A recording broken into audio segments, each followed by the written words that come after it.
Hi there and welcome to the latest video from Pilates Leeds, and today I'm going to demonstrate an exercise called single leg stretch. It's one of the biggies, one of the famous ones. So I'm going to lie down and then I'll carry on talking. Oh, and what I will say is it's an exercise about the trunk, and it's about trunk strength. Have you got the strength in your stomach muscles to support you? It's about trunk flexibility and trunk mobility. Have you got enough movement in the spine to be able to sustain this flexed sort of forward rounded position? So I'll lie down. So sort of as a preamble to single leg stretch, you could do an abdominal curl, because that's half of it, if not more than half anyway. So here's a sort of preliminary level, if you like.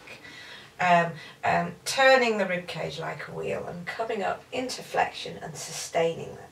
So that's the first thing, and this will work just as an exercise in its own right. If you can manage this, go on to level 2. So turn the lumbar spine just slightly. You don't get as much of an obvious curve, but there's a slight lumbar curve and a very definite sense that the lower abs are supporting you, and that's enabling you to keep the legs high.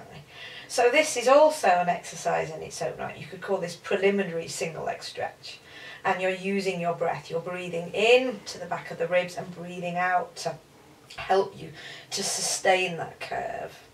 And you need to be able to sustain this in order to go on to the next level, which is to move the legs.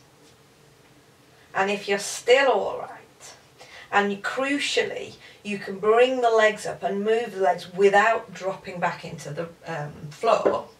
If you can sustain this, then you can go into the final level, and you're going to bring in a bit of rotation. So it's rib cage to opposite knees. So my hands are supporting my head, and the rib cage is rotating, and I'm using my abs to support the position, and of course I'm using my breath.